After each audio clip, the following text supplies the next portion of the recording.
Hello and welcome to a very special Halloween episode of Media Lit. But we still treat each piece of media like great literature. I am joined here tonight, as always, by my good buddy Chris Ingersoll, my partner in literature and film and television and music and every other piece of media you can imagine. Chris, how are you doing in this spooky season? So spooked, Randy. So spooked. Whoa. I'm responding to a crypt background appearing behind Chris Ingersoll. I told you I'm feeling absolutely spooked out. This is our second little spooky event of the season. And tonight we're doing like real great literature. We're not just treating something like great literature. We're doing the thing. So I am thrilled to be here tonight. How are you, buddy? I'm just a Poe boy. Nobody loves me. Wow. I'm just a Poe boy from a Poe family. You know? I do know. I'm too speechless almost. But yes, as is well established on this podcast, Chris and I are huge Edgar Allan Poe fans. My buddy and fellow English teacher, Jonathan Courtriel, joined us a year ago to look at The Telltale Heart. And tonight, I am thrilled and excited to welcome back friend of the podcast, Timm Freitas, host of the Garden of English YouTube channel, an incredible educator who offers incredibly fun and enlightening teaching resources for teachers all around the country. He's always jetting off to a new conference. And this new school year, in fact, I find myself teaching AP Language and Composition once again. And just the other week, Timm released the perfect video for the exact chat I was about to have with my students one day. So we rocked out to Timm's video. He incorporated some great K-pop Demon Hunters content in there. We had a great laugh, and we really talked about how to tackle these essays. Timm, thank you so much for being here. Thank you so much for your resources. How are you doing? And can you tell me about the guests you've brought with you to this recording? Sure.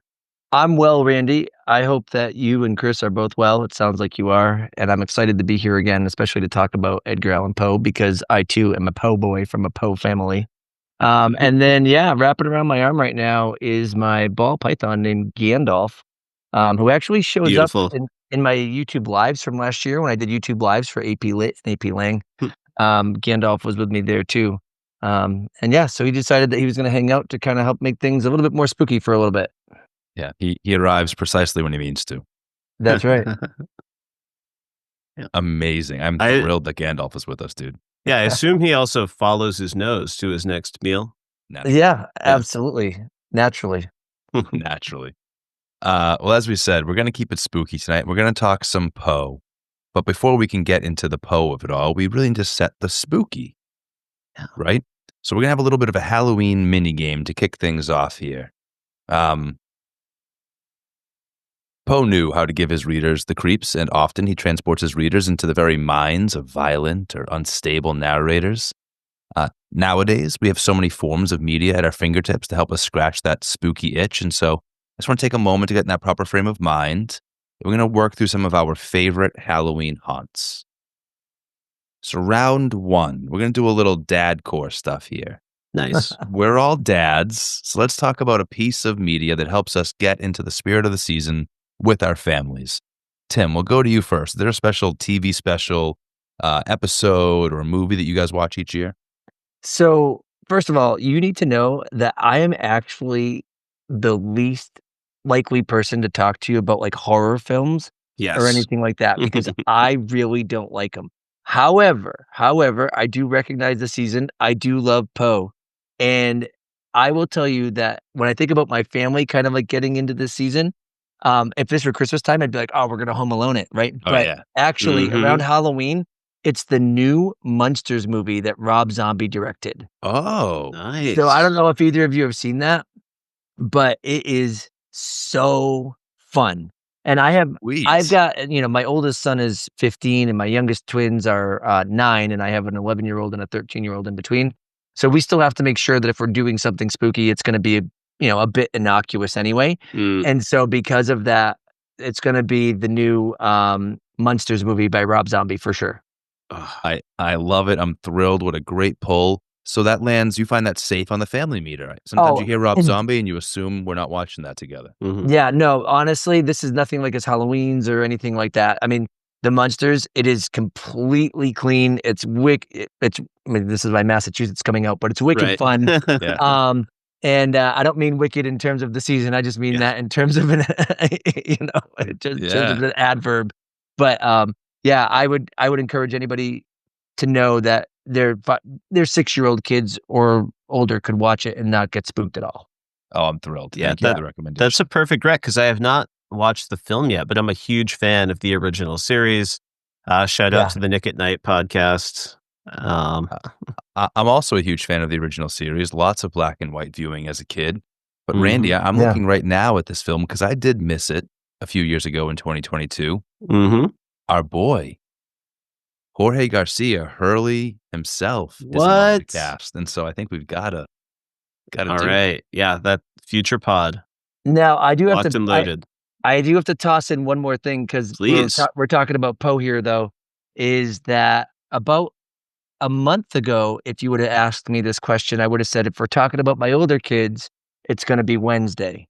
So, with Nevermore Academy and all of our goodness there, right? So Wednesday would have been my answer about a month ago for just my older kids. But actually, for Halloween season, we will at some point this month all get together as a family and watch the Munsters again because it's great. Amazing. Great recommendation. Wednesday's also fantastic. Randy, what about you, man? What do you guys like to watch? Yeah, so as soon as the holiday season comes around, I always liked this movie quite a bit growing up as a kid, but each of my boys found it on their own via Disney Plus.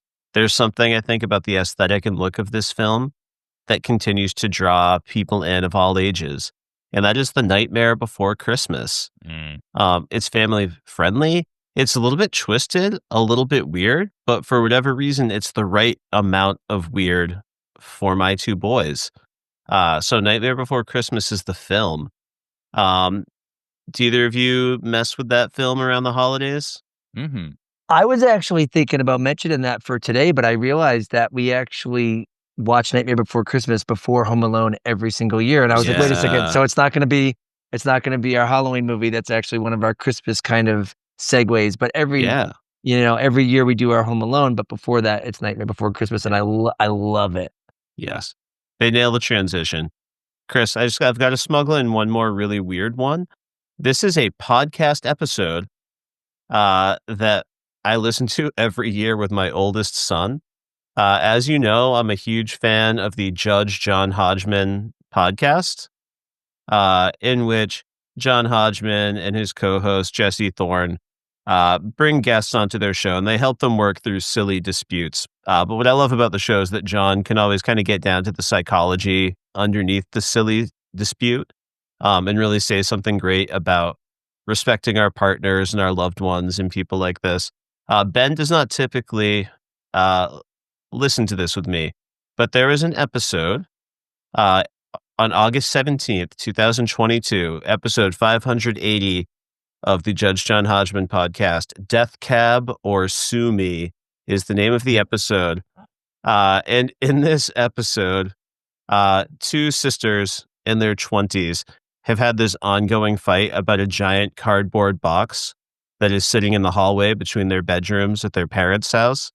And one sister keeps insisting she is going to turn it into the cab from Halloween Town to use for Halloween, but she continues to fail to follow through. And the other sister is really irritated about it. It's a hilarious episode. These sisters are so goofy. And it's Ben's favorite Halloween podcast experience. So there you have it. Wonderful. Excellent smuggle. Well worth it. True dadcore. Brilliant stuff. We don't watch Nightmare Before Christmas in its totality. My daughter really, really wants to. For some reason, my wife and I, despite showing her some other stuff, I'm not sure that you could draw a clear line in the sand about what we think is appropriate and what we think is inappropriate. But for some reason, both my wife and I are really, you use the word twisted, and it's a good word. Yeah. The abuse of Santa, the meanness of the two little minions that are working for Oogie the whole time. And then Oogie Boogie himself is so horrifying that for some reason we have felt we didn't want her to watch that yet. So she watches the very beginning. She watches the song. She watches up to the discovery of Christmas Town and the return and like the first third of the movie for the most part. But right before Santa Claus is going to get kidnapped, we kind of cut it. Love that. For us, though, we have a handful of these Halloween set the tone watches. We've already taken in Hocus Pocus for the season. It's a must watch. But I picked that on our spooky movie draft. And so I think for this particular mini game, I think the one that I want to register as my singular pick it's gonna be Halloween Town. You already shouted it out and described it in the cab from your podcast. But we also make sure we watch Halloween Town every year. Kennedy loves the idea of Marnie coming into her powers. It's the little sister that's really the highlight, though, the authentic witch among them. So yeah, you can't miss Halloween Town. Really makes it feel like it's the Halloween season. My wife and I, separate from my daughter, like to smuggle in some TV, some sitcom Halloween episodes. You got to watch a Modern Family Halloween episode. But most iconically, not a Halloween episode, but perhaps the spookiest moment of our collective childhoods. Randy, you're nodding like you know where I'm going to go. I'm curious. Boy Meets World. They're trapped. They're trapped in the high school. Sean is wrestling with his own sense of responsibility and guilt, and he wants Topanga and Corey to be together, and so he imagines a murder spree in the school. Yeah. Welcome to John Adams High. Wow, you are bringing me back. Yeah, man, we watch it every year. It's a great episode. How did I forget about that? Wow, it's not even a Halloween special. It just was a random episode of the season, but so creepy. Shout out Boy Meets World. Shout out Jennifer Love Hewitt, who comes in to do some excellent screaming in that episode. All right, that covers us for dadcore. Now we're going to shift gears a little bit. We're all creators here, and we all appreciate a well-crafted brand. So this is where I want to talk about a favorite piece of like spooky merch. Something that at some point has prompted us to shell out some hard-earned dollars to bring into our homes. Let's say a t-shirt, a statue, a poster, a physical media like a DVD, anything that you think fits the bill that you just had to have this spooky season. Randy, we'll go to you first, buddy. I'm curious what you had in mind for this one. Yeah, it's kind of funny. I don't invest heavily in the spooky merchandise, I love a good spooky book, like I've got like a Poe compilation, I've got a Lovecraft compilation. But in the true spirit of the question, the thing that like I really grabbed because it had just a little bit of a spooky factor while still representing something you and I both really care about. It's a t-shirt that I have worn on this very podcast. This is my The Owl House Boiling Isles t-shirt. Yep. It's a black shirt with a white line illustration with a map of the Boiling Isles from that show. And the Boiling Isles are a land that rests upon the bones of a dead titan with a skeletal horned head. It's very metal looking for what's actually an incredibly sweet show about found family and finding yourself and your identity. But yeah, I love rocking that shirt. When you find an Owl House fan in the wild, you always get a compliment and a nice conversation. And you get a lot of curious looks from everyone else. But that's going to be it. The Boiling Isles tee. Great pick. I did notice on our spooky movie draft, you had it underneath the zipper hoodie. It wasn't fully exposed, but I noticed I think it was just the lettering of Boiling Isles that I recognized. For sure. And just so right, I love wearing my Owl House t-shirt when I travel because it's like a low-key ally shirt. Folks know that you're like a safe, cool person in the world. If they get the Owl House reference, it's immediate kinship and a sense of sort of weirdos being weirdos together safety that you can establish pretty quickly. Oh, dude, Gandalf rules, man. Yeah. Oh, he's the man. I'm telling you, he's great. So I guess maybe Gandalf is the answer to your question. Not that he's particularly spooky, but snakes certainly have their place in the season. Tim, do you have something that you have in mind for this question? Yeah, I actually have two things. First of all, to actually answer your question before I smuggle something in, I have always wanted a t-shirt of just my rib cage.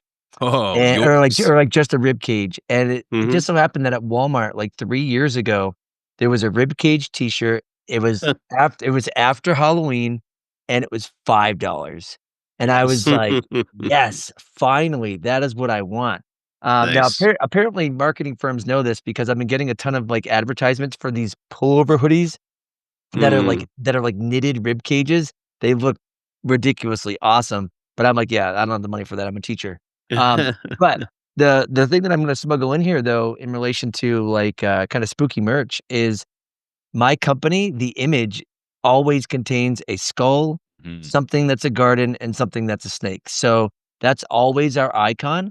And so because of that, I'm picking up stuff that's deemed spooky all the time. Like I just picked up this skull that I'm showing on the screen right here. Oh, so Nice. good, I dude. love Yeah, that. but it's because it correlates so well with the Garden of English, but there's that kind of spook factor there that creates a little bit of edge, and that's actually why I do it because, a lot of times in classrooms, like these posters are all like clip art almost, Yep.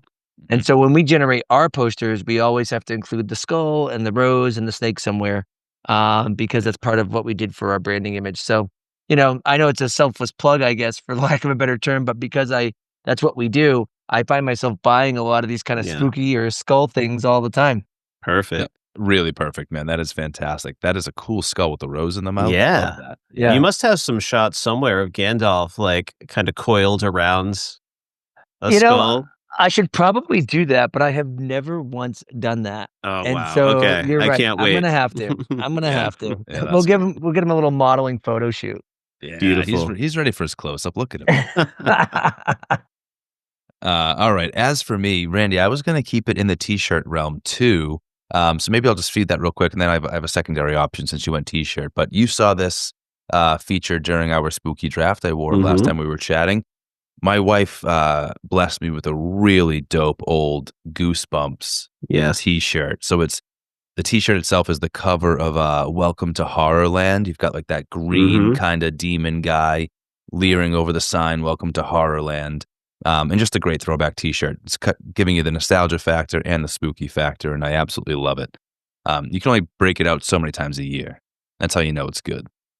So I wasn't allowed to read Goosebumps when I was a kid, so I would have to sneak it around. And I remember doing reading some of those, and I was like, "Oh, it was so invigorating for me as a kid." So I'm thinking about seeing that shirt. If I saw that shirt like in the airport or something, I'd be like, "Ah, yes, I know." Oh man, I wish we could have had that moment more organically. I'd love to catch you in the wild wearing that T-shirt. Yeah, seriously. Yeah. I had one other thing in mind because, I'm a Batman guy. I'm also a comic book guy. And there was one version. I like to grab not trade paperbacks. I buy the hardcovers usually, but collected trades. And so I grabbed a collected version of the Death of the Family storyline. This is when the Joker returns during the New 52. And he really has his way with the whole Bat family. But there was one edition of it that included this horrifying book jacket because the Joker at this time in the comics had cut off his own face. And he was like wearing then the skin of his face as a mask instead. And so the book itself, the filter's going to filter it out. I'll hold it maybe here. Oh, no. I can see those teeth.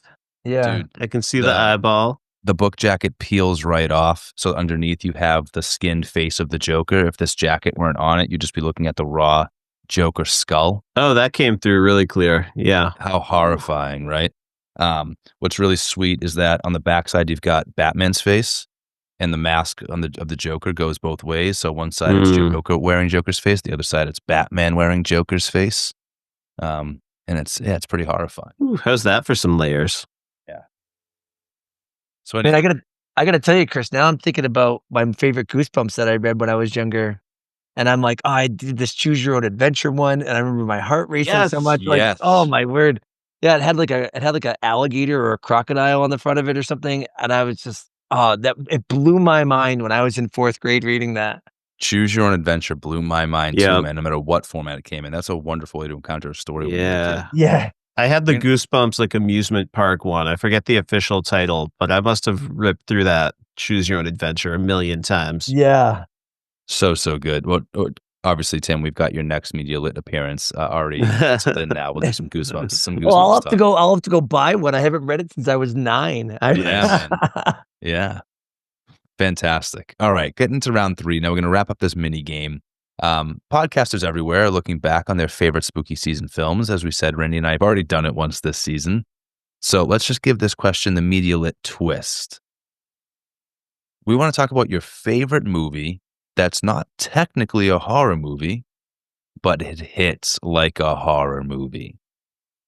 Tim, we're going to come back to you first on this one. A favorite movie that isn't technically horror, but it hits that way. Okay, so I narrowed it down to 4, and you're gonna have to forgive me. I won't talk about every single one like crazy, okay? But there are 4 of them that I'm just like, no, these all hit in a different way, like a horror film, and I can't figure out which one. If I had to pick one, my number 1 is gonna be Shutter Island with Leonardo DiCaprio.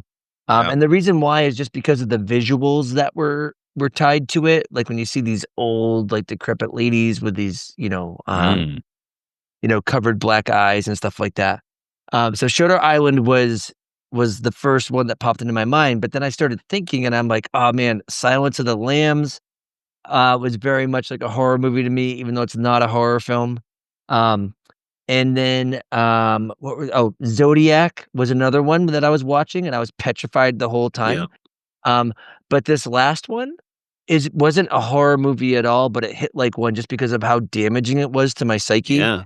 And it's Requiem for a Dream. Oh my God. Yep. Yes, dude, on my list. Great call. Yeah. I'm like, I know it's actually a film about, borderline reality and wow. I've seen it once and I never want to see it again. Like, that's how horrible the experience was. And so I was like, you know what? We're going to put that on the list. So I'm sorry that I gave you 4. If I had to claim one of them, it'd be Shutter Island, but there we have it. That whole final montage is so devastating. Yeah. Whew. I can't even, I don't even like thinking about it. The fact that I saw it, especially when I was like, I was probably like 19. There's no business me as a 19-year-old watching that in the first place, let alone even thinking about it now that I'm almost 40. And I'm like, yeah, no, thank you. Yeah. Yeah. Certainly saw that one too young too. Yes. Crazy pull. I'm so glad we both had it top of mind. Randy, what about you, man? What did you have for this? I've got so many. One of them I got to talk about on a previous podcast. So I'm going to say There Will Be Blood. This is one of my favorite films of all time. Daniel Day-Lewis, Paul Dano, they both are just incredible. The fact that Dano is able to go toe-to-toe with Daniel Day-Lewis in this thing is amazing. These characters are deep and layered. But by the time you get to the end of the film, Daniel Plainview is such a broken man. He has broken off any sort of human connection he still had. In a dark, ironic twist, his greatest enemy is the person he's closest to having an actual relationship with. And we have to watch him like beat this person violently to death. That movie is phenomenal, but it really makes me feel like garbage. It really gives me this like existential sort of like crisis reaction. So I'm gonna go with that one. Phenomenal choice. Can't argue with it. That's for sure.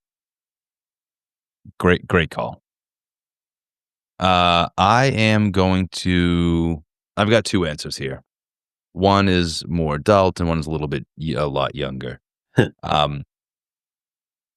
Non-horror movies creep you out anyways. Who better than Jake Gyllenhaal? Is anybody just quietly creepier than Jake Gyllenhaal? Nightcrawler, was that like 2013, 2014, I think? Just a seedy, unsettling movie. I don't know. Have you guys seen Nightcrawler? I have not. I haven't seen it, but I remember the premise quite well. Yeah, he's a video journalist. He's trying to capture crimes, and it just doesn't make you feel good. It makes you feel horrible the whole time. He's amazing in it as always, but when I think of like a movie that isn't a horror film that still leaves me feeling just as like disturbed in my seat and uncomfortable watching it, I think of Nightcrawler. But then as a kid, I don't know, we were all born around the same time. There were films marketed for us children that were full of just horrifying imagery, some of them. And I love The Neverending Story. But as a Yeah. child, I experienced that as extremely scary at times. There are parts of Star Wars that I found, like, extremely scary Or at times as a kid. even the spinoffs that they did with the Ewoks on the Disney Channel that were petrifying. Oh Yes, my dude. gosh, yeah. Like, there's a level of puppetry that we had going on in the '80s that really, like, it just brings it all almost too much to life. Like, I could have talked about Gremlins, but, like, I think when I think of the '80s kids movie that really, like, it was I wanted to watch, I loved the movie, but I knew there were gonna be some parts that I had to, like, kinda get through. Neverending Story is one of them. So can I just bring this full circle real quickly? Yeah. I don't remember the official title, but there was a made-for-TV, like, Alice in Wonderland Through the Looking Glass film from the '80s. Have you seen this one? Yep. It has the most terrifying depiction of the Jabberwocky, Tim, that I've ever seen, and that thing haunted my nightmares for so long. Well, you're not gonna pull the Jabberwocky out of me again, Randy, I'm gonna tell you that. No, But that's okay. let's see if I can get a picture of this up here. The Jabberwocky in there, let's see. Oh my gosh. Alright, go back to that puppetry that Chris was just talking about. Oh, yeah. Yeah. Looking at this horrifying Jabberwocky, my god. Yeah, I'm doing the same thing. So, Tim, before we move on, you actually were name dropped on Media Lit recently. It's an episode we've not released yet. It's on the film Tar, starring Cate Blanchett. Have you seen this film? Unfortunately, I have not, but if it's good enough to be talked about here, I might have to put it on the list with my wife as we're always looking for things to watch. It's not a feel good. It was on my short list for non-horror movies Oh, gee. that hit a little bit like a horror movie for me. Not in a gory way, in a psychological way.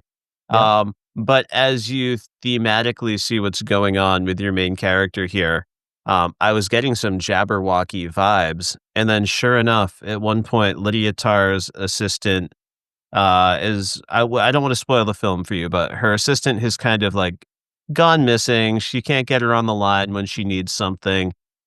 She's kind of cussing out her assistant, and she says, "She'll come galumphing back." Ah, And I felt so justified and instantly thought of you. yeah, well, So no, there you have it. I appreciate that. It's a wonder to me that even after 20 years, that's how you still associate me with your Forever, life, man. you know? It's true, man, he does. And what's interesting though about this particular movie, right, is that you could have spoiled that for me and I would have watched it with my wife because believe it or not, I don't love the horror, I don't love horror films and horror media.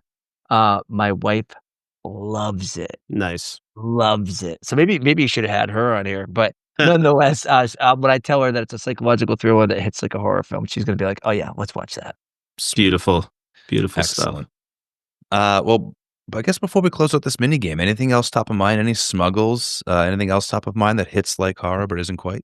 Yeah, absolutely, because I'm thinking about the fact that we're about to talk about, great literature with Poe that's known as like, a horror writer. But I'm wondering for you all, before we get into the short story, have you ever experienced any type of lit, particularly the novel that when you read it, it wasn't a horror novel, but you were like, "Oh, hey, this hits like a horror. It hits like a horror novel." Randy, you got anything in mind? I do. This is going to be The Life of Pi. What an interesting suggestion. It's not the whole novel from start to finish, although there are some pretty gruesome things happening in that novel.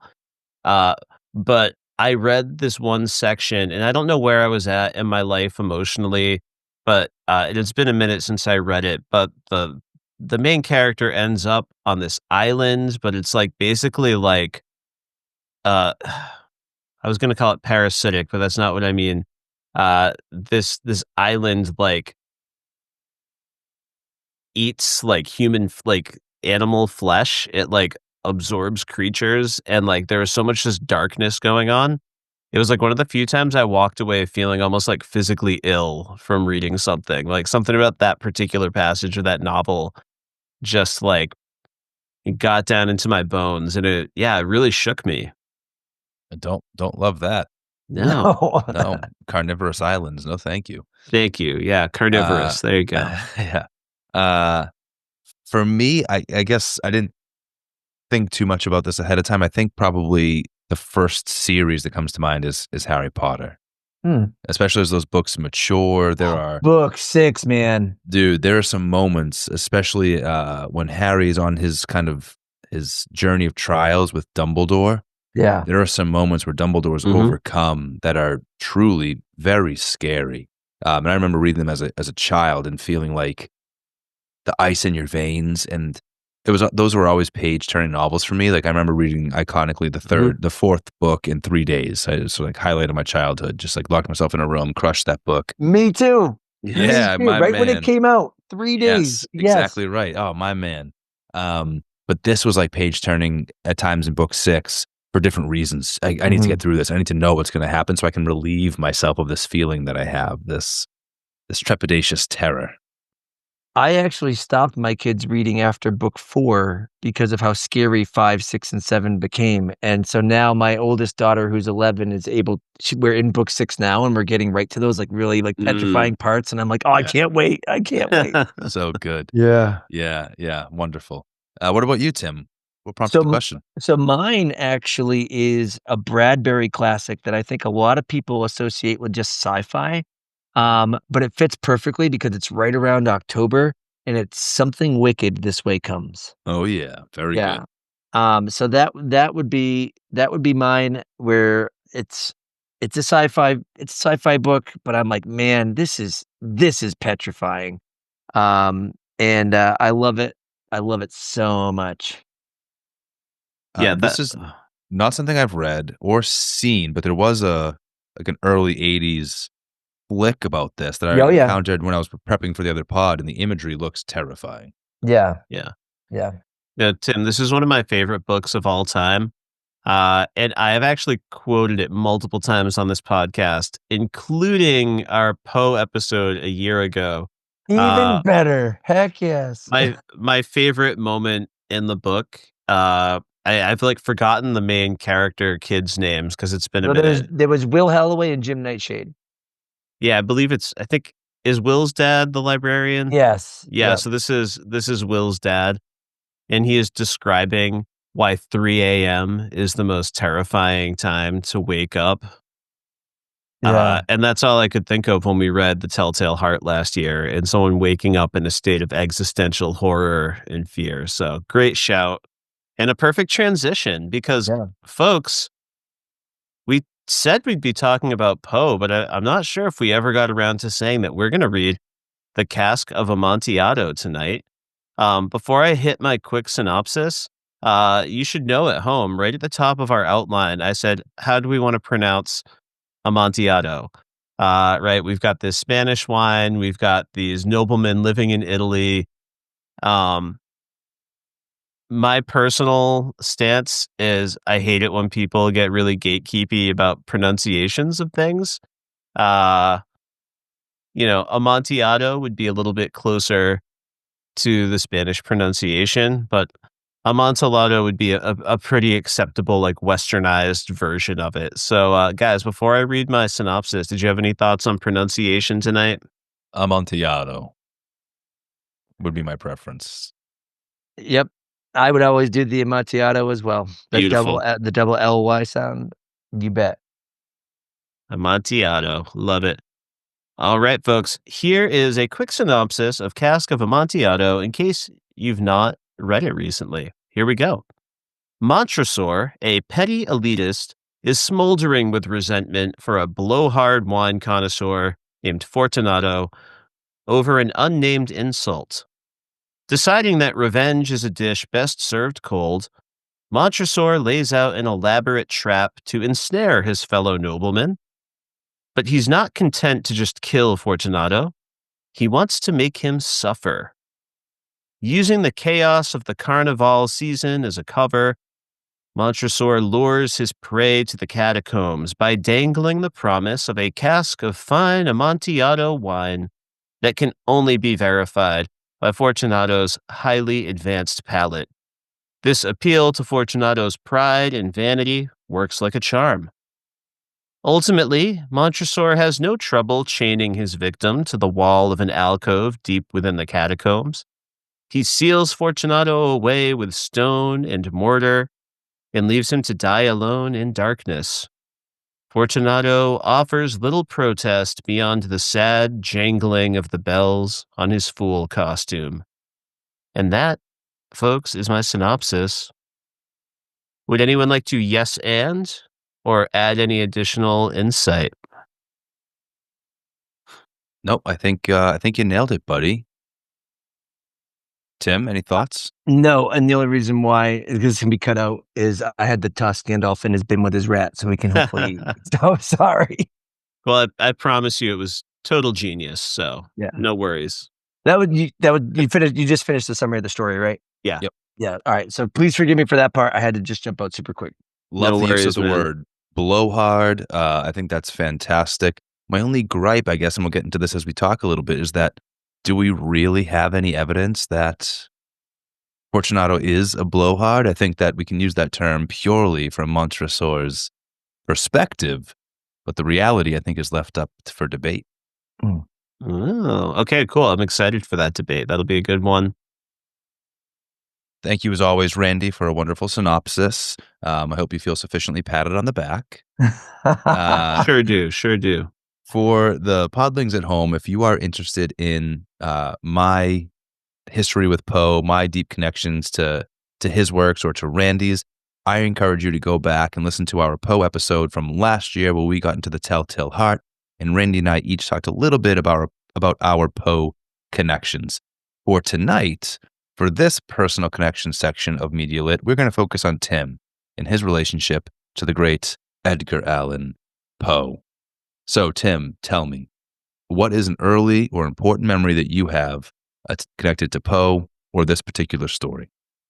All right. So my early connection to Poe actually revolves around The Telltale Heart because I read it when I was in 7th grade and it blew my mind. Mm-hmm. It blew my mind. And I went home and I was like, Mom, we got to go to the bookstore. I need a Poe collection. Mm-hmm. Nice.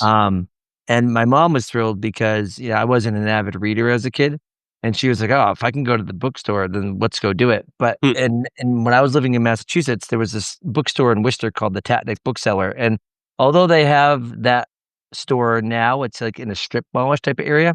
It used to be in its own building that was kind of old, and you would walk in and it would smell like old books, and it had like a cafe inside, and it was like a big, it was almost like a warehouse, but it was like a warehouse library. And I remember we used to go to the Tatnick Bookseller on Sundays, and so I have a lot of like really nice nostalgic memories here. But it all stemmed from reading Telltale Heart in class, and my mom was like, "Oh, if you like Telltale Heart, you got to go read the Pit and the Pendulum. Oh, if you Nice. like Telltale Heart, you have to go blah blah blah."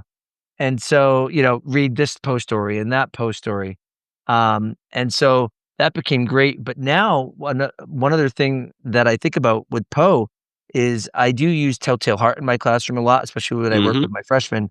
And what's super beneficial of that is when I think about my experience now, I used to have my students do whatever they wanted to creatively display the character of the narrator of Telltale Heart. And I had a student once who's now the artist for my business, okay, Nice. as a freshman, and she and her group created a 6-sided, essentially, die of the complex character of the narrator of Telltale Heart, and they called it Roll the Die, D-I-E, Cool. as they did it. And so now, like, whenever I think of Poe, I think about that, and I think about how I grew such a good friendship with this former student of mine who's now my artist. And when I put all of this together, that's why I just love Poe so much, because I'm like, man, I've got some good memories with Poe, and they all stemmed from Telltale Heart. And now, for this particular story, the first time I actually ever read it was in college. I was in English 102, and I was like, wow, this is screwed up. Yeah. It is Yeah. that, for sure. Yeah.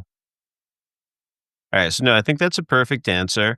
Obviously, Poe has been with you for a really long time. Obviously, Oh, yeah. you just told us that, Poe exists in your teaching at times and in your schooling. But I was curious, obviously your mom falls into this category, but do you associate your Poe fandom with any other personal or professional relationships in your life? I wish that I had an extravagant yes for that, but the answer is no. And it honestly I mean, I guess it could have stemmed from my 7th grade teacher, Mr. Zwart, who I thought was cool. Like, I thought he was super cool anyway. So, because of that, like, anything that he had us read, I was like, "Oh, heck yes." So, like, I think about Jack London's To Build a Fire. Yeah, great Yeah, story. seriously. And so, he started it, and then my mom was like, let's go right now, and let's go do this." And I also remember reading that first book that my mom bought me of Poe's short stories, and there were some of them that I just couldn't understand because Yep, I was yep. in 7th grade and I just couldn't get it. And so I kinda had that struggle there, but as I got older, I was like, "Oh my word, The Fall of the House of Usher is great." Or when I taught Mhm. UP Lit, I really like to use, The Mask of the Red Death. And so, Yep. as I realized what Poe could do for me, I was like, "Oh, heck yes." But I have to tell you, so Randy, I know that you mentioned the Jabberwocky earlier, and I don't Yeah. know that I memorized that poem or whatever. Um, I actually decided when I was younger, after I memorized the Jabberwocky, I was like, "You know what my next poem's gonna be? It's gonna be all of the Raven." Nice. I never did it though. I never did it, but That that would be that w quite the that feat. was supposed to be the second one, all of the Raven. And I have, like, the first line down, "'Twas once upon a midnight dreary, while I pondered weak and Weak and weary." weary. There you Yeah. go. Be- Beautiful. Beautiful. Well, we have an occasional segment called Meaty Alive. So if you ever want to hit us with a dramatic reading of The Raven, Tim, we're here for it. Well, we'll start with Ozymandias if we wanna do a dramatic reading, then I'll do the Yes. the All Raven right. next time. All right. Look on Very my good. works, ye mighty. All right. Fantastic. Well, now that we understand exactly how well connected you are to Poe since the 7th grade, I love that for you, man. It's time to get into this episode proper and talk about this piece of literature as literature. Yeah. Uh, so this is going to be for all of us. We'll all jump in here. Poe never goes out of style. Just ask Wednesday Adams. That's right. So let's talk about some of the universal themes and ideas that keep this particular Poe story relevant today. Tim, we'll go right back to you, man. Guest of honor. What do you think? Yeah, when I was re-engaging myself with it, because believe it or not, I don't use this story in my classroom. Yep. So I was like, "Crud, I haven't read that since I was 21 when Randy invited me on." Actually, I might even have been 19 to be honest with you. Yeah. I was like, "Ooh, we gotta get back in there." And one of the things that clearly came up was just the nature of revenge Mm. and Mhm. seeking that revenge. And I was like, "Oh, yeah, this is the type of thing that still, as my students would say, still slaps Yeah. nowadays." Yes, Yeah, certainly. Yeah. yeah. Absolutely. Yeah. Betrayal, revenge. Randy, what about you, man? Yeah, I'm gonna yes and Tim. I think that's in there. But I think with this particular story, there is also something timeless about this idea of members of an elite class who are just like devoid of any like morality or a sense of responsibility to one another. Certainly, Montresor feels a great responsibility and loyalty to the family line and the family motto, but to the people around him, no. I mean, I believe him that Fortunato insulted him, but I Yeah, assume it was like the pettiest, dumbest little thing that any even remotely emotionally healthy person could have let go and moved on from or had a conversation about. Um, and I might smuggle in a question about whether or not Montresor has any pangs of guilt anywhere on his conscience in this story is worth asking. But I don't get the sense that he's very broken up about it. So Yeah. that's the number one timeless thing in this story for me. Love that. I think I'm dancing in somewhere right around what you were thinking as well, Randy. I think what stood out to me here was that like this is a story to your point about like the wealthy elite in a given time and place. And we as humans tend to have a fascination with the stories of this elite class in our societies and the ways in which they all often behind the scenes fall short of whatever public image of propriety and upstandingness that they project, right? And so Poe's desire to sort of expose the uglier side of what probably in the light of day is a very properly practiced friendship and ways of speaking and comporting themselves. Mm. Truly timeless. I think we as humans are fascinated. We fancy that those who lord high above us are just as down in the dirt as the rest of us. Yeah. And I just you want to know smug. Go ahead, Tim. you go. Sorry. No, Randy, that's okay. I was just thinking about as you're talking about this and how petty, this kind of upper class kind of interaction is about this, wine that couldn't possibly be the actual real thing. And I just think about how pretentious Fortunato is Yeah. as our protagonist is like, "Oh, I'm gonna just go ask the other guy." What's his name? Lucchese. Yeah, yeah. Hmm. And he's like, "I'm gonna go ask him," and he's like, "You can't. He knows nothing. He knows Yeah. nothing. He knows nothing." And I'm just like, "Oh yeah, that's true." He That can't kind of tell Amontillado from Sherry. That's right, right, and I think about that pretension that kind of lives up there too, and I'm just reminding myself how absolutely right I think you are. Whatever this insult is, it was probably the pettiest thing you could imagine. Yeah. Doesn't he call Lucchese like an ignoramus at one point? Yes, Like, he yeah. does. Ignoramus, Yes. yeah. Good times. I was just gonna smuggle in the only other really timeless thing here is like there is something visceral about this notion of being buried alive Yeah. in one form or another that always hits in terms of like fear, terror, anxiety. It, it unlocks some horrible things in your imagination It's for not my sure. favorite. Well, one of the things that it actually brought up for me, and this is gonna sound so ridiculous, but, it just reminded me of The Undertaker, like the WWF well, now WWE personality. Mhm. But, like, I just that buried alive type of thing, because that's the experience that I had with Right, being buried yeah. alive when I was a kid, you know what I mean? Yep. And so as I think about that, I'm like, "Oh, yeah, that kind of, like, the dark, gong that plays, and you see this, like, organ playing, and then I picture the Haunted Mansion in Disney, and I'm thinking about, that kind of, like, slow organ gate there, and I'm like, "Oh my gosh, this is something." Yeah, buried alive, man. Chris, I've got to ask, did we convince you that Fortunato is in fact a blowhard? Yes, no, maybe so? No, I'm not convinced because even like the ribbing of Lucchese, all of that could be like the kind of friendly ribbing amongst a group of guys that are friends and do this kind of drinking together and connoisseuring of different things, right? Um, I can I can hear my brother and my uncle both complimenting each other and giving each other a hard time about whose whiskey palate is more refined. Fortunato's very drunk here. Mhm. So are we getting any look at what his character is really like? Not necessarily. All we have is the projection, what we're told. So I'm not convinced. I'm not saying that I'm Yep, yep. certain that there's nothing, but there's nothing that I think definitively shows me what kind of a person Fortunato really is in the light of day, outside of Montresor's perception of him. Yeah, and I think that comes with that kind of first person unreliable narrator that Exactly. happens here. I mean, at that point, if we were to tie this back to something like another one that Poe has done, like, Telltale Heart, it's like, can I actually believe that this is what was really going on? Yep, Or yep. does our main character actually care about, making sure that he paints Fortunato in the poorest light possible? So, yeah, I can understand that. I agree. But if he paints him accurately at all, then Randy, I'm gonna go with your Sure. characterization. Sure.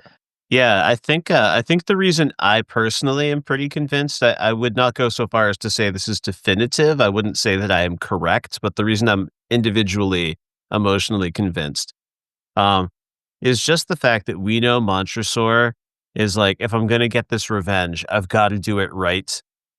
He's got to feel it. He's got to know what is happening. He's got to suffer. And the way he is playing with his food, like he will not stop trying to give Fortunato an out, like just over and over again. Let's go back. Let's go back. You don't need to do this. You don't want to do this.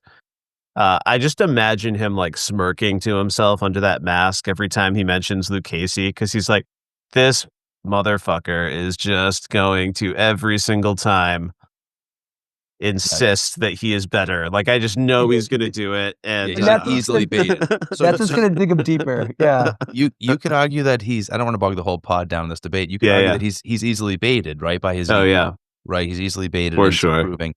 Or has he been baited with the kindness gesture?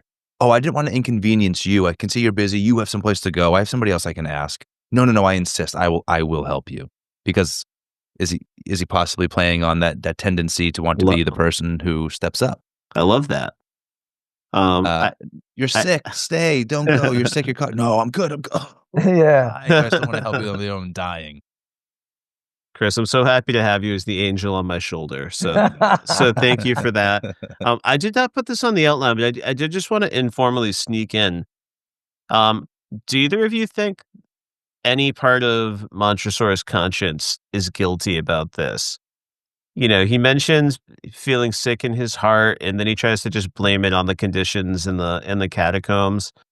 Is there any guilt? I don't think there's a 100% definitive answer here, but while we're on these ambiguous questions, I figured I'd throw it out there.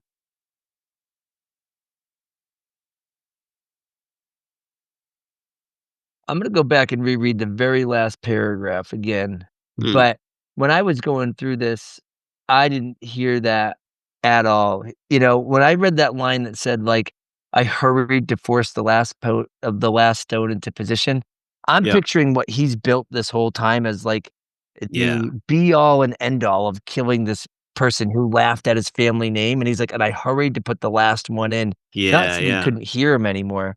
But more so to be like, "And it's done, and now you know you are chained there, and you get to die there, and no one can hear you." Yeah. There's this fine line between And horror. then we have that very last line, "May he rest in peace." Yeah. Yeah. There's this fine line between horror and comedy, right? In terms of like just dark gallows humor, like this last paragraph is almost funny. Yeah. I thrust a torch through the remaining aperture and let it fall within. There came forth in return only a jingling of the bells.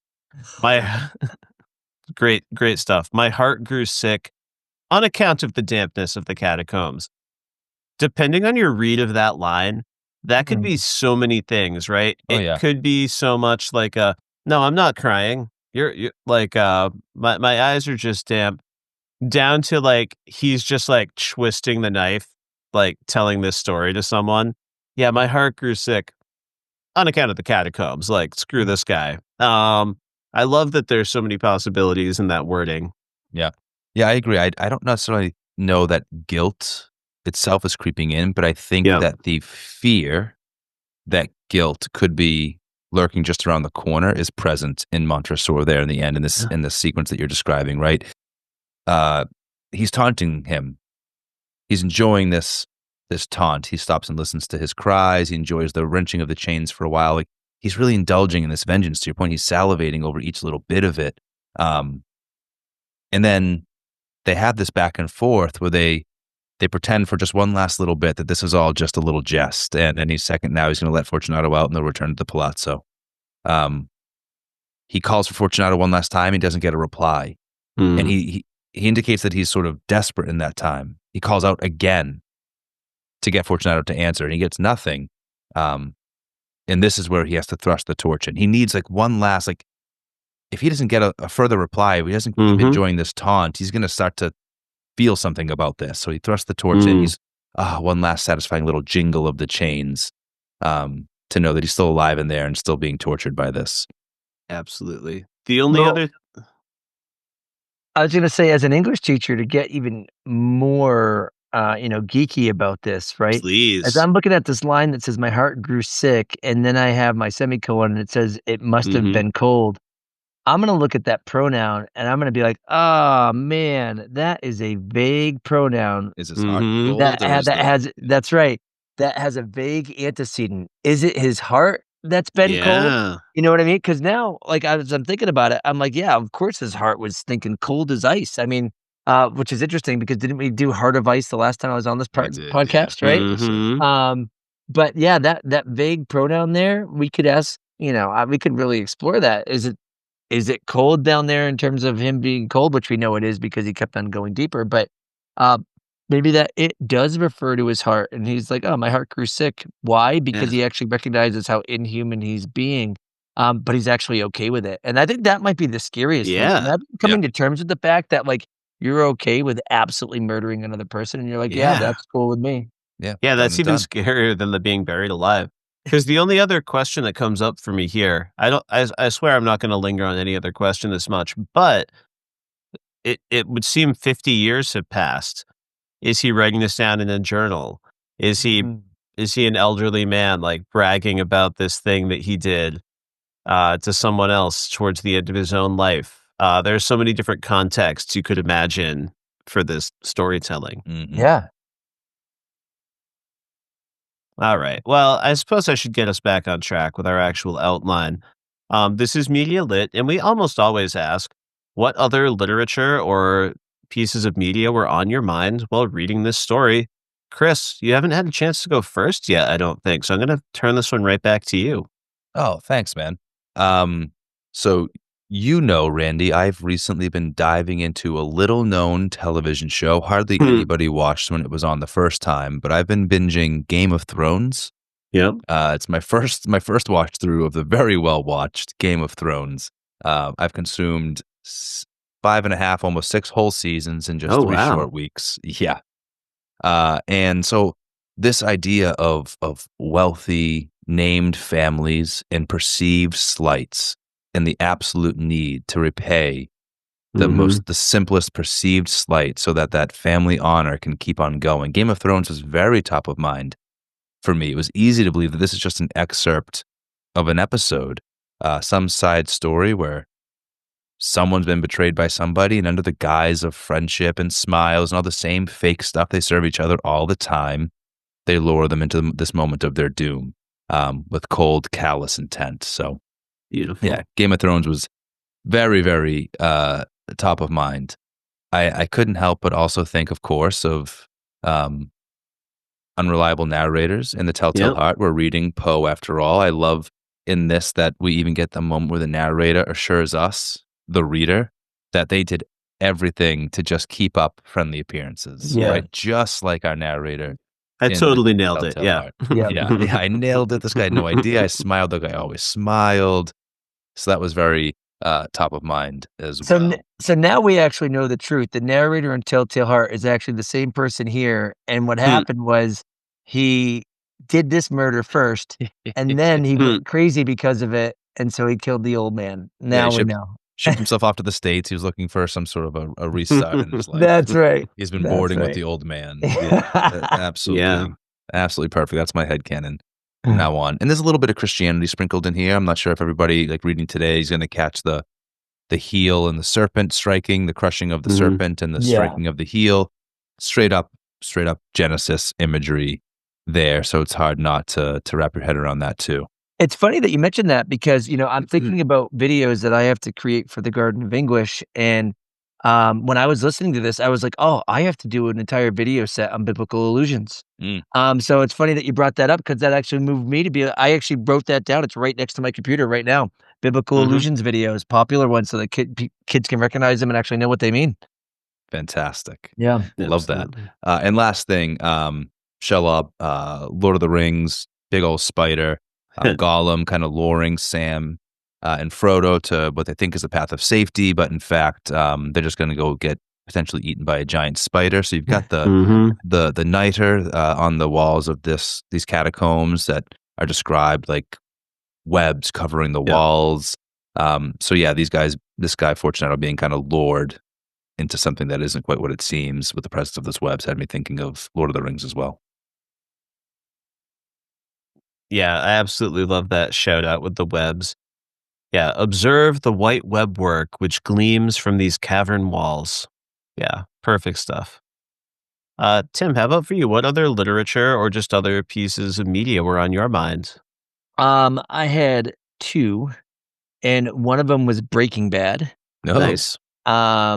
And the other one, and the only reason why I bring that up is because, as Walter White gets more and more involved in what he's doing, he becomes more and more and more pretentious. You know what I mean? And then you kind of see that battle with Fring, who was already up there as well. And so I was like, oh, okay, that made me think of that. But on top of that, when I think about the nature of betrayal and everything that was happening here and the luring someone in and, conniving and all that kind of stuff, it also reminded me of House of Cards. So as I was considering both of these, I was just like, oh yeah, this is just an older version of House of Cards. This is an older version of Breaking Bad. And that's just the nature of, thematic play throughout literature. It's no different than the hero with 1,000 faces, right? This is how life has always been. This is how it will always be. We're going to betray people that we think we're close to. We're going to lure them to, their own demise and whatnot. And that to me, I was like, oh yeah, that's House of Cards all over again, just in 3 pages as opposed to like 5 seasons. Yep, No. that's great. No, those are perfect, and I think I'm in the same vein, right? I'm going back to what I think makes this story timeless, like this commentary on the elite. And personally, I went to The Merchant of Venice.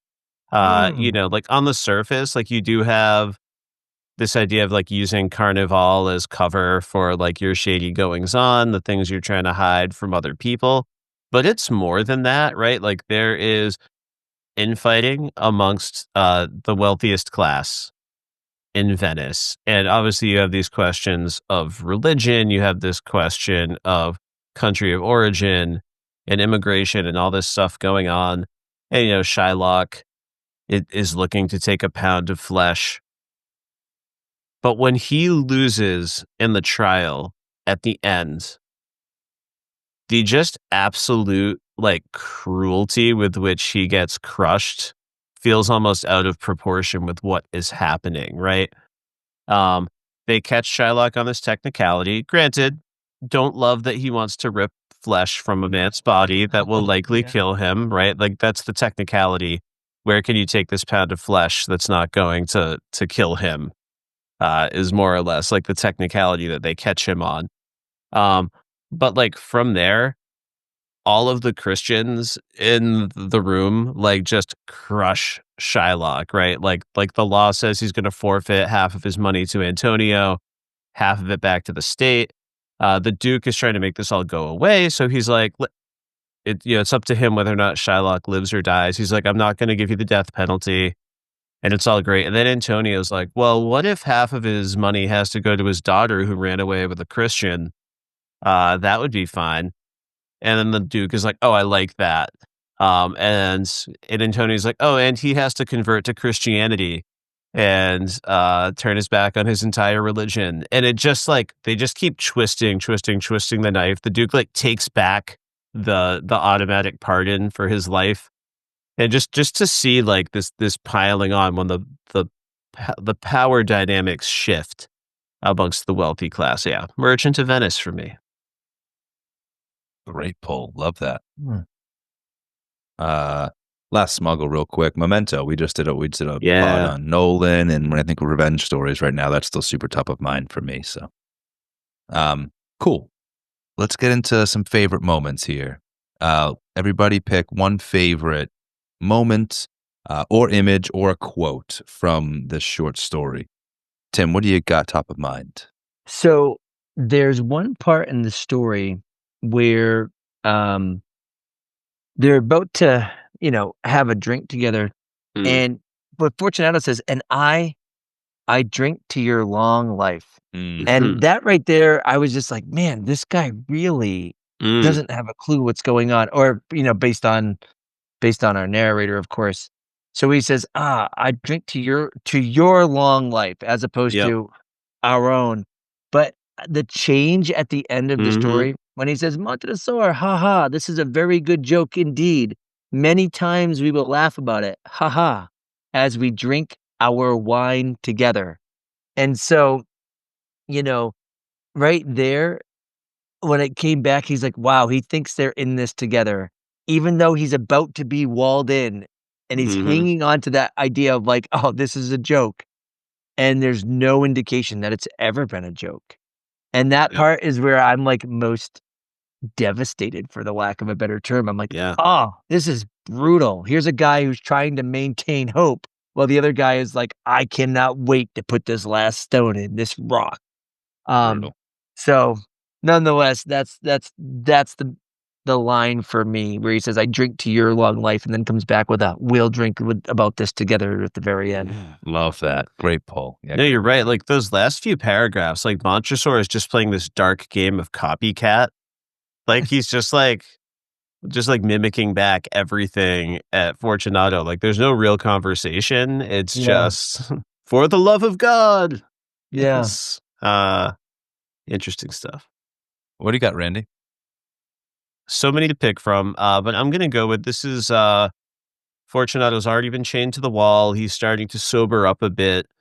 And Montresor says that the earliest indication I had of this, that he was sobering up, was a low, moaning cry from the depth of the recess. It was not the cry of a drunken man.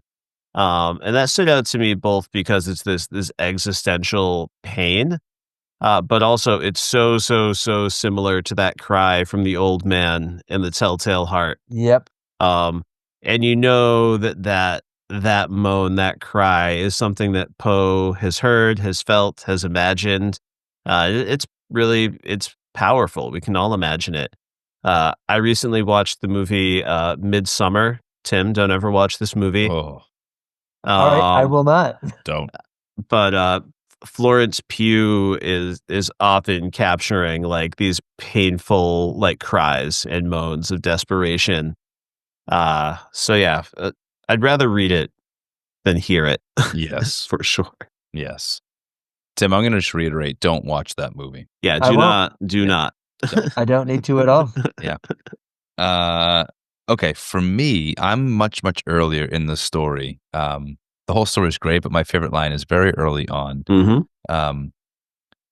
So you've it's the very first page of the book. You've got Montresor describing, and this is where I think he's got to be full of it. 1,000 injuries of Fortunato. He's born 1,000 injuries. This guy is that frustrating to be around. How has nobody else killed him already? Anywho, so you're right there in the beginning. He's laying out what's the problem here, right? This guy's been awful to me. I've finally vowed some revenge. Revenge is important. So he's like bringing you into his. You're immediately confronted with this twisted psyche. Like, oh, okay, but I mean, he's been insulted. I guess he got honor. It's in the next paragraph where he does the telltale heart thing. Mm-hmm. He's telling us, it must be understood that neither by word nor deed had I given Fortunato cause to doubt my goodwill. Mm-hmm. I continued, as was my wont, to smile in his face, and he did not perceive that my smile now was at the thought of his immolation. Mm-hmm. He's not just smiling at this guy, giving up appearances while already planning to get some revenge on him. Yeah. He's actively smiling. The smile on his face is because he's picturing burning this man alive. Yeah. He's not just picturing killing him. He's picturing burning him alive. We're not even past the first page, and you are in a Poe story. Randy, I think earlier you forget how you described the narrators that were brought into the minds of these twisted psyches, but right now, you know you're dealing with somebody who isn't quite right in the head.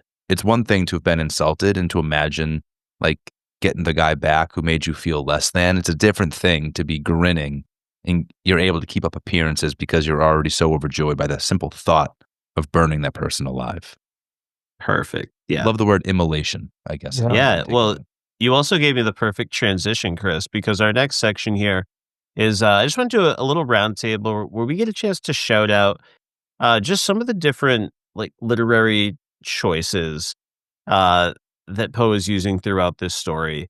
And normally I would be polite here and I would ask my fellow panelists to kick things off, but I'm going to kick it off right here because the first thing I had on my list was the word choice here with the word immolation, right? Like it is often this sacrificial, like burning sort of sacrifice, but it could be other types of sacrifice. And I love that word choice here because it underlines the idea that he has dressed this revenge plot up in some sort of nobility. It is tied to that family crest.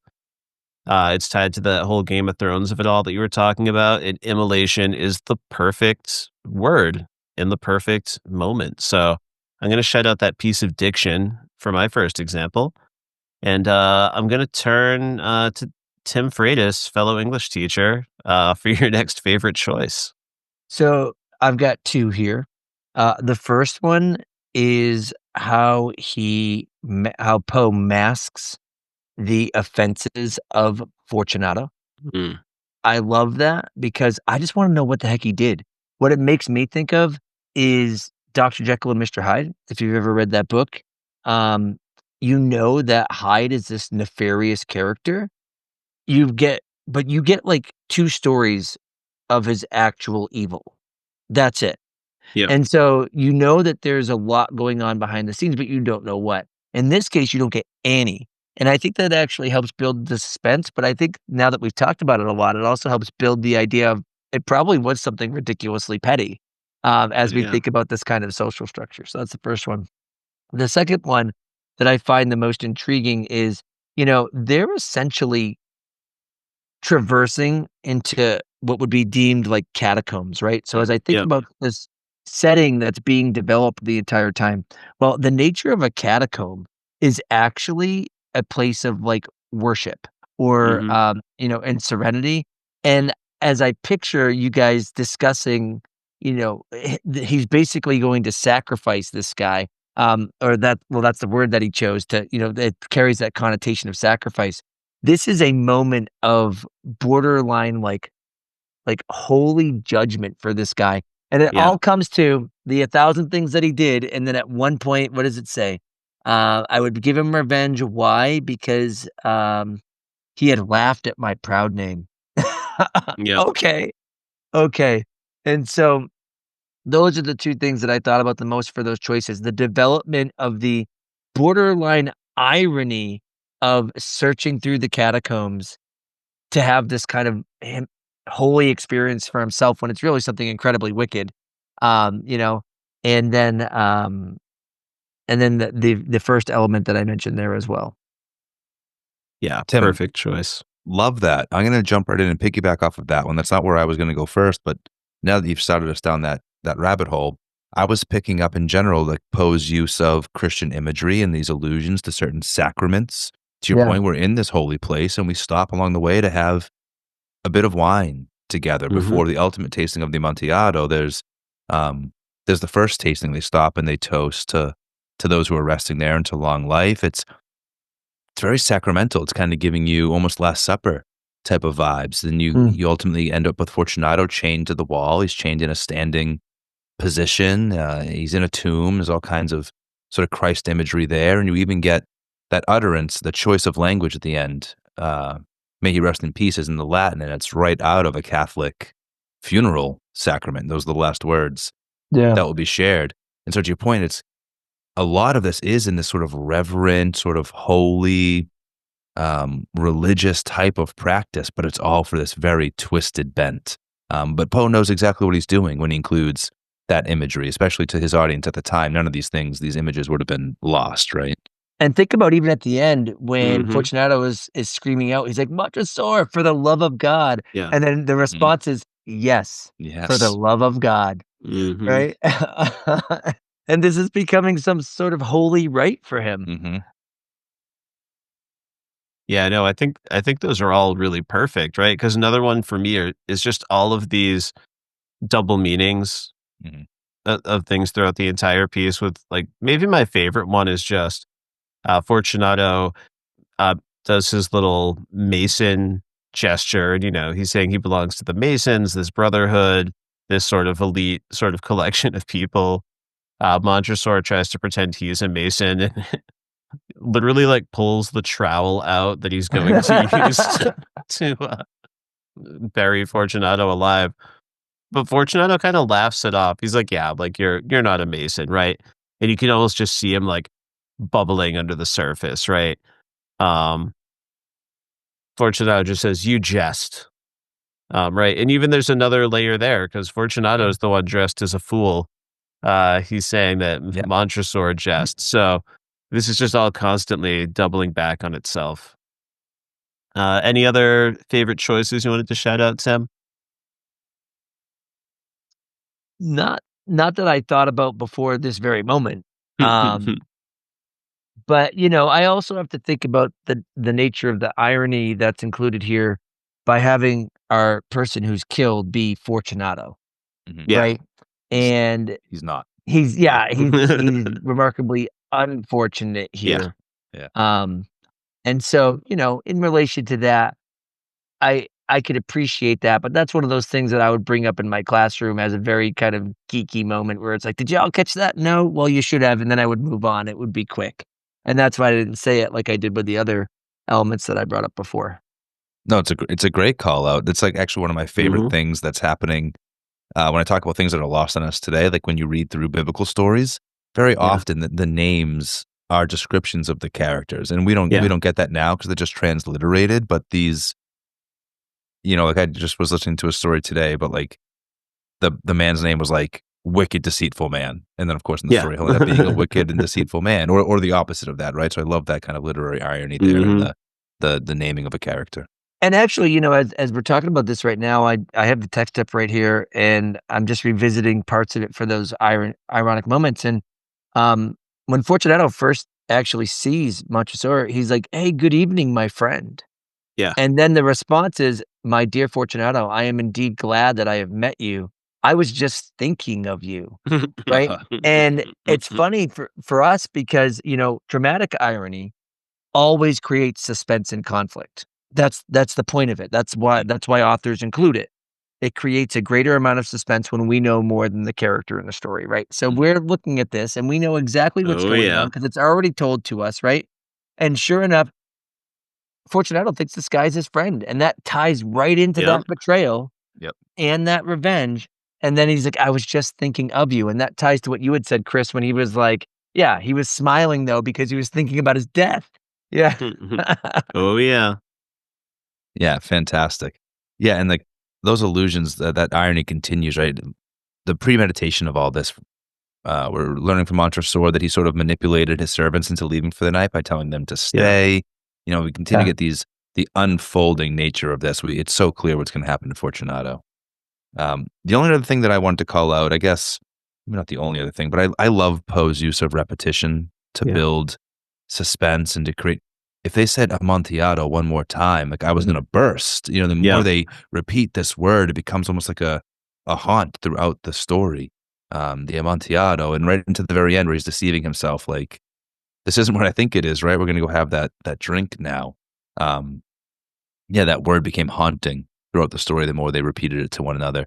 Fortunato reassuring himself, like, yeah, so we're going to go on to do that thing you said we were going to go do. This is what we're doing, right? And the affirmation of the deceit. Yeah. From Montresor, yes. The Amontillado, yes. I like too some of the foreshadowing, but I think as I was getting ready to share this, I'm not certain that it actually plays out as true foreshadowing as opposed to irony.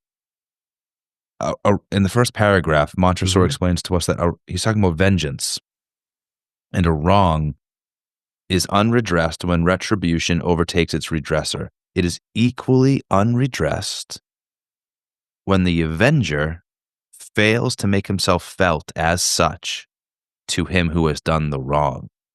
And I'm not certain. So what he's saying is, like, revenge isn't really all that revengey if the person who you're revenging doesn't know that you're revenging them as such. And in the end, I'm not certain that Fortunato really understands why he's getting the goods here. Like, in the end, he finally gives in. I think that last jingle of the chains lets Montresor know, okay, he knows that he's not going anywhere. He's still fighting, hoping to get free. He knows he's dying now. He knows I'm killing him. Good, I'm satisfied. But does he know that it was revenge? Does he know that why he's being killed right now? I don't know that necessarily we can be sure of that. So I'm not certain if this really is foreshadowing to a moment where the avenger will be made known as such to the one that he's avenging. But anywho. And so that then has to beg the question of whether or not he was actually as successful as he thought he was in doing this. Yeah. I'm not certain if he was. Yeah. Well played.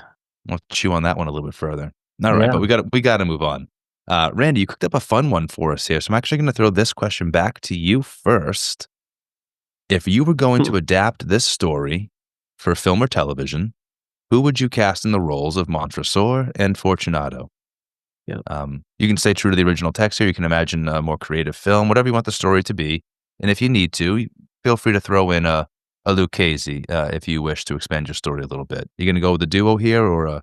Oh, I'm sorry. I should qualify this. Sure. It can't be any two actors you're casting. They've got to be a duo that's worked together before. Somebody who's appeared in a film together or a television show, some sort of project, some other time. So lay it on me. You got a duo in mind, or are you going to go for the triple play? So I've got a few options in mind, but since you were kind enough to let me go first, I'm going to go with my first choice. and I'm gonna turn to the world of Only Murders in the Building. Oh, Oh, nice. Uh, so wow. my Fortunato, I picture this happening in more of a contemporary modern day setting. But my Fortunato is going to be Martin Short because that's about the energy that I imagine Fortunato is giving off that irritates Montresor so much. Like he is constantly trying to be the center of attention, right? Montresor tells us Fortunato is a quack when it comes to all sorts of stuff he tries to sound knowledgeable about. But he actually does know his wine, right? And that's that Martin Short character, the mover, the shaker. He's always constantly trying to prove his like social value within a situation, and he cannot shut up, right? If you were going to go to someone else instead of him for advice on something, he's exactly the kind of guy who wouldn't let you do it. I'll admit, Steve Martin's not as perfect casting for Montresor. Um, he does have this hard to overcome lovable vibe about him. But if this is a completely separate project, I know Steve Martin can channel that dark side. And then in a fun twist, I could have a Lucchese, and it could be Selena Gomez.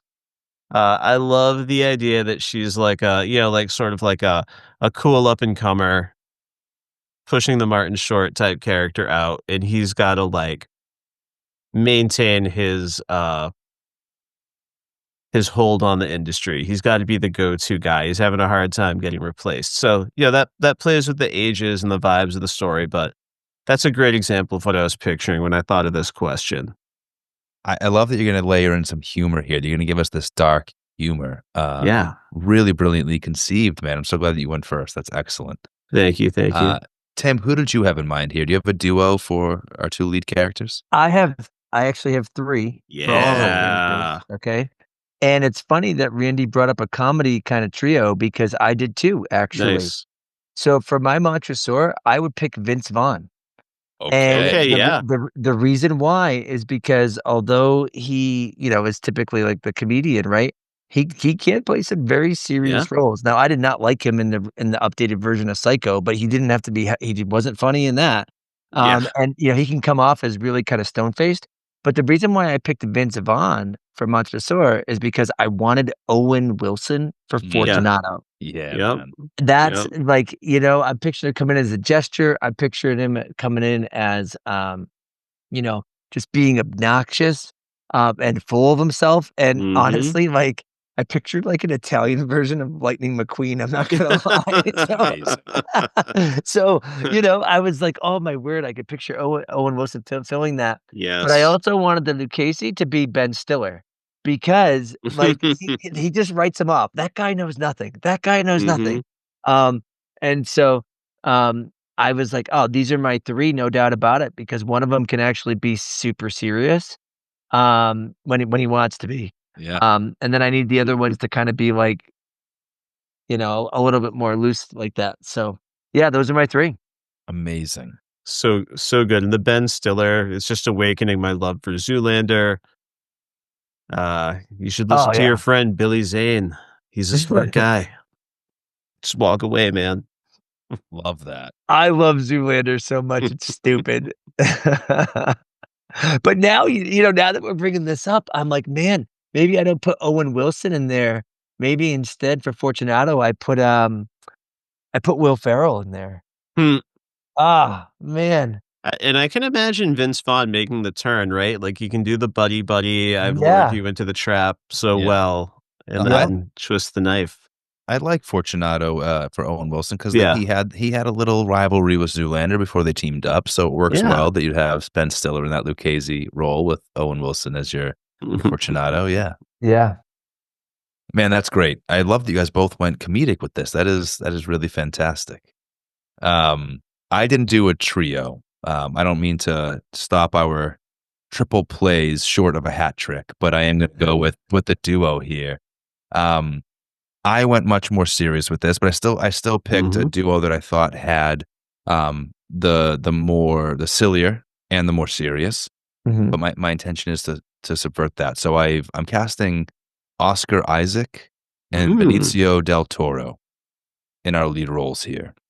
Love it. I mean, they were together in Dune, but they were also together. They both played Che Guevara in the film Che some years ago, an older and a younger version of the character. So I really want Oscar Isaac in the Fortunato role. Nice. I want him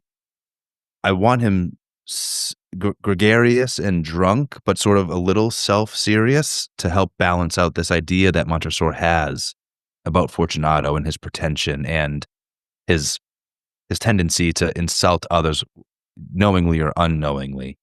So I wanted Oscar Isaac in that role, and then Benicio del Toro in the Montresor role, so he can give us something unhinged underneath all the fakeness as he lures him into the trap. And I want the story right here, right intimate in this one night. Maybe you fill it out a little bit with some early carnival moments. Maybe it's as simple as intercutting this long walk. We really just focus with this walk, but it's intercut with scenes of these two together and the building perceived insult in the mind of Montresor. So yeah, that's who I want. I want to play this thing a little bit more dead serious. Perfect stuff. You know what would be even more fun about, kind of positioning it how you said, keeping it right in the moments of the story is, before they meet one another, having Montresor just catching the eye of Fortunato, and having Fortunato like seemingly saying something about Montresor, but not actually, and Montresor is just inferring that it's about him, because I actually think Montresor is the narcissist here. Yes. Oh yeah. That and so now all of a sudden they're at this kind of bazaar to begin with, and he's reading all of these 1,000 insults because every time he looks over at him and they make eye contact, and he's like giving a little cheers, giving a little ha ha ha, and then saying something, and every time he's like, he's talking about me, he's talking about me, he's talking about me. Tim, and that you're reading my mind. Reading my mind, because another film I had to, as I was reading this, Randy and I also recently covered Oppenheimer.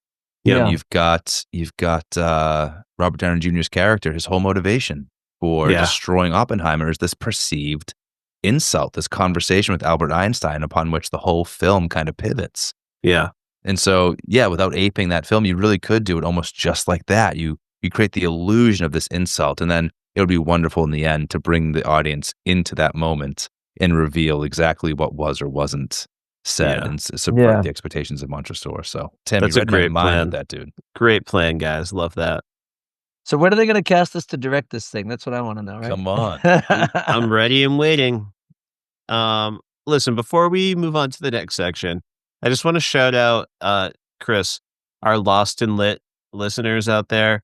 I just want you to know, on my list of possible combos here, I did have a duo of Terry O'Quinn and Michael Emerson, with Michael Emerson in the Fortunato role. So we've gone long. I'll spare it for now. But if you're a Lost and Lit fan, you know what I was going for there. Michael Emerson in the Fortunato role. Yeah. I was thinking the opposite, because when Ben is sort of still explaining stuff to Locke while he's preparing to blow up the hole to get into the wheel, he's like just throwing stuff into the time machine hatch. He's like still talking. That's how I picture Montresor. Like he's still laying the bricks and like, oh yeah, definitely. Like the palazzo, sure. Mortar, brick.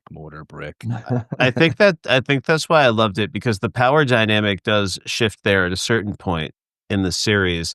But those two could go toe to toe so well. You could make this more of an argument.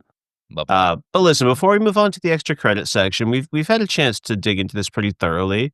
But are there any unturned stones or unexhumed bones? Yeah, any catacombs, right? Yeah. Are there any unturned bones in the catacomb that we need to cover before we move on? All I can say is this, right? So I moved to Las Vegas this summer, and there's a hotel here called the Palazzo. And all I can picture is the Palazzo when I think about the grandeur of these people's lives. And so as I'm listening to this story, I'm like, I know that there's no correlation here, in relation to the story itself. But when I picture the upper elitism that these people were coming from, I could just picture the palazzo the whole time. So, just one of those small little connections with my current life. And let's face it, there are probably more than 0 people buried underneath the casinos of Las Vegas. I hope I'm wrong, but I don't know. Yeah. Yikes. Whew, on that note, especially buried because someone was insulted by someone else. Yeah, exactly. Yeah. Right. Yeah, same kind of thing. The John Jeez. Proctor moment. It's my name. I can't have any other name. All right, Chris, are we ready for the extra credit section? Is it time? I have expired all the rounds in the chamber, man. I'm done. Let's do extra credit then. Tonight, we get to revisit one of my favorite media lit questions, not one that we really get to work in as frequently as you might think, but I believe this property is ripe for it. So here's where we ask ourselves, would this story work if the characters had access to modern day smartphones? Tim, any thoughts on this? Do you think this story still works if one of them has a smartphone or both? 100%. Talk to me. All right. So it works because, first of all, as they're journeying down the tunnels, all of a sudden the signal is getting lost. And then we've got some comments like, do you have signal here? No. Do you have signal here? And that's why it's like, hey, let's keep going until there's no signal. So that's the first part, right? Yeah, love that. The other part, though, is how enticing it can be where you just text over a picture of the Amontillado. Yep. Hey, check it out. Oh, I'll be right there. And then I was thinking about calling so-and-so. No, don't contact so-and-so. I'll be over, right? I'm not feeling well, but I'm still coming. I can picture this whole thing working out just fine as we journey into the underbelly, making sure, let's find the part. I've got Verizon. He's got T-Mobile. Let's find out where T-Mobile does not hit anymore. And we're going to go. Yeah. Dude, what a wonderful take. You took this dead seriously, and I think you absolutely crushed it. Great answer. I really like that the narrative would intentionally lean into the cell phone as a part of the ongoing deceit. And some signs and foreshadowing. Love that. Randy, what about you? Any thoughts here? So I love Tim's take. I also landed on yes, but for different reasons. I love the way Tim worked it into the narrative structure. And I also did think about the, if we're still going underground, we're still burying someone alive, we can lose a signal. But even with that, I was thinking about like the whole perfect crime nature of this thing. Because one thing, like just in the context of when this is happening, Montresor is getting away with this. I mean, he tells us it's been 50 years. We don't know who he's telling. That's part of what's so terrifying about it. But I'm like, if we just lose the signal, I feel like there's a path to this investigation, maybe uncovering what Montresor is up to. But there are no shortage of fun ways you can write this phone away, right? Like if we see a version of Fortunato who is a bit annoying and likes to make a spectacle of himself, I could see him like having an affectation that he doesn't carry a cell phone. Or I could see them. Oh, yeah. Yes. Or I could see them stepping out of some sort of a party or a celebration where like everyone had to lose their phone. Everyone had to drop the phone, or like Montresor even finds some like performative way to make Fortunato think it's his idea that he's going to like dramatically cast his phone away to like make a statement. And then by the time he wanders away, he's just stepping into that web of niter. Yep. Brilliant, man. You guys together really encompassed my thoughts on this. I also, where I thought I was originally going to have a no, I did jump quickly to a yes because my mind began to race about all the creative ways you could remove the cell phone from the equation to create dramatic tension. So Randy, I was thinking more along the lines with you of like, you could find all these ways to make sure that you knew that Montresor had accounted for the phone as a part of his very elaborate plan here, this very elaborate deception. I didn't consider just like the raw fear that the filmmakers could play upon if it wasn't so intentional throughout, but then you see, Tim, to your point, the lost signal. Yeah. It's getting deep and there's more. And it's this like this progressive disconnection from reality and from any kind of help. Well, now that I'm thinking about losing the phones, I'm thinking about how we could have orchestrated it to be like, whoa, we're about to go into the most sacred parts of our home. We cannot desecrate it with like, no one can record this. No one can. We have to leave these here, Or you could do it the other way, when it's like this flippant, no, we're gonna live in the moment right now. We're not gonna have our Yeah. phones for this. We're gonna go live in this moment. We're gonna Yeah. leave these here, Yeah, Could I be love it. could be either or because of the pretension that's associated with this guy and Yeah. his family. You got the secret society element, right? There's Yeah. talk of the Freemasons. Maybe there's some way to play with that. Like, hey, Yeah. you know what we do and don't do, and there's no cell phones past this door kind of thing. Mm. Guys, we got to write this movie. I'm so down. Really great stuff. Awesome. Thank you both. I love the way you approach that.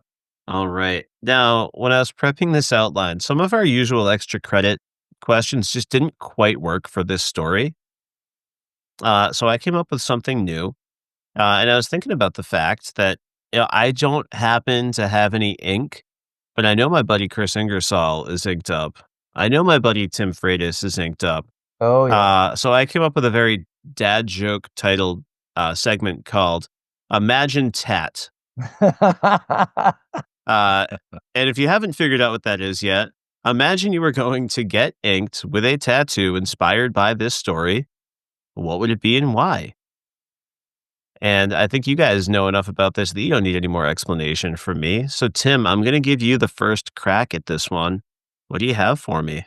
Yeah, it's funny. I wish I could actually say something super deep and enlightening about this. Mm-hmm. Now, I will not get another tattoo in my life, but if I were to, and it was going to be about the Cask of Amontillado, which it would not be. It would probably be something from Pilgrim's Progress if I were to do it again. Mm-hmm. But if it had to be from here, it would be the line, "An excellent jest." Mm. And the reason why is just because it's no joke at all. And I think that sometimes, right, in life, we have to remember not to take some things too seriously, Mm-hmm. but it is actually pretty serious. And so because of that, it's that moment that teeters on keeping things in mind that, we don't need to take it too seriously, but we have to realize that, in its depth, it's remarkably serious. And so that would be the Yeah. line that I picked here. Just, put it right on my forearm here. An excellent jest. And when people asked about it, I'd be like, hey, listen, let me talk to you about life. And how it kind of is on that razor's edge where sometimes it might be an excellent jest and other times that excellent jest might actually be a bit more and a bit more serious, and we got to take it seriously too. So good. Love that. Love that. Love that. Chris, how about you? If you had to get inked with your Cask of Amontillado? Mm-hmm. So initially, my first thought was I think I mentioned earlier, I love the inclusion of the discussion of the family crest, the coat of arms. I love the way in which I know it's Christian imagery, right? But like the heel striking the serpent, it definitely tells a tale of vengeance and of the destructive secular nature of vengeance, right? Mm-hmm. The heel's crushing the serpent. Serpent's also biting the heel. I think that you could argue that the Montresor family could be either, right? The heel is them crushing their enemies because of any slight, or they're the snake, biting back even as they're crushed. And there's that family motto. I'm not going to pronounce it in the language, but it really just means like no one's going to injure me without retribution. Yeah. Right? No insults without impunity. I love that idea. I love how much that this captures about the story, the nature of vengeance, but also it's too much very literal and obvious Christian imagery, the heel striking the snake. So I decided against it, Randy. Yeah. After all that is not my answer. In fact, I want something much creepier, much more graphic, much more in keeping with the existing aesthetic of my tattoos. I got mostly grayscale stuff. I want something that suggests the archway of this recessed space. I want just the first 10 layers of masonry laid, the masonry tools and bones just to the side. So it's a picture, it's just an arch. It's like a back piece, and just an eye looking out from the darkness behind that wall. So he hasn't quite completed the wall yet, and the reality of his deeds is looking back from him. Just creepy enough to capture the energy of this story for me. An excuse to get up like a decent sized back piece. Yeah, I think that's awesome. I was kind of like sitting pretty there for a second when I thought you were working your way up to the coat of arms for the Montresor family, and I was like, okay, I've got mine in the bank because that's the low hanging fruit, right? Like there's Yeah. probably a version of that family crest that could be good. At the same time, I was thinking, do I really want like a foot tattoo? How Golden foot. a golden foot? Yeah, how cool could it be? Um, you went ahead and described almost exactly the same tattoo I envisioned. However, I did not Oh, have the eyeball. Right, it was just going to be about that last stone.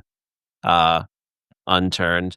But because you kind of took that from me, I think I am going to take the low hanging fruit. I'm going to go with the coat of arms. I'm going to work with that tattoo artist to get a version of that that looks interesting because I do love that there's this sort of built in notion that this cycle is never ending.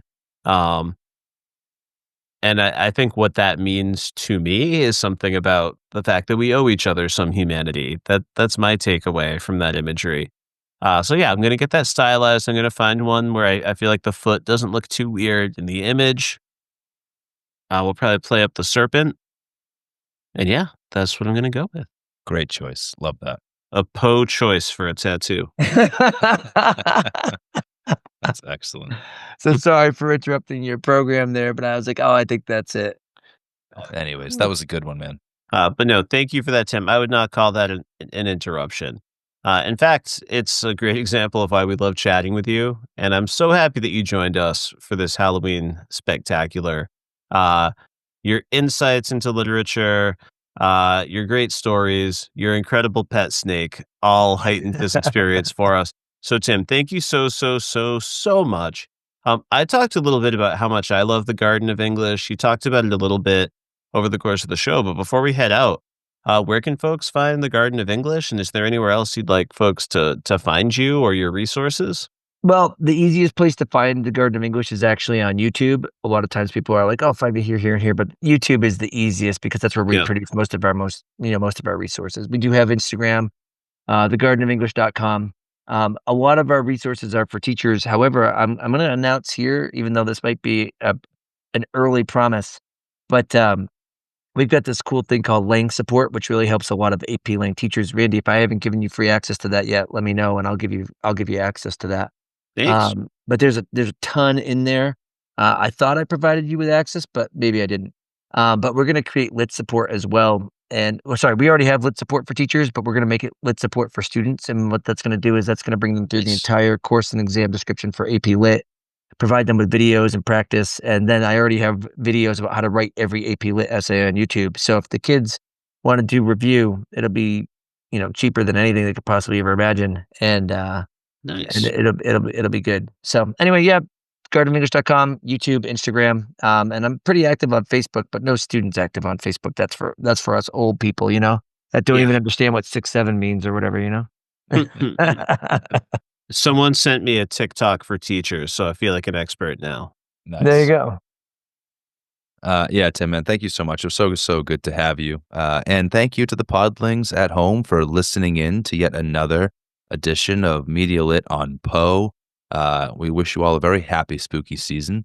If you want more of the content that you heard here tonight, please find us on all of the places where podcasts like ours do the social things. We're on all the social media sites. Look for Media Lit Pod or Media Lit Podcast on Instagram, Blue Sky, Twitter, YouTube. We're on most of the places. And if you want to further the conversation, our inbox is always open. You can email us at media.slash.lit@gmail.com. All right. Thank you so much for that, Chris. But where can folks find you? And what other work do you have going on out there in the great world of podcasting? Yeah, besides this podcast, I'm also the co-host of the Batman by the Numbers podcast, a once-a-month endeavor for thepopbreak.com, where we talk about all things Dark Knight. This year, we've been doing a ton of Superman coverage. It's our world's finest era. In the month of September, we dropped an episode discussing a little DC TV. We got into Peacemaker with the illustrious Bill George joining us as our guest. And in the month upcoming, we get to talk a little bit more about Superman's iconic villains as we go for a classic rankings episode, ranking every cinematic villain that Superman has faced.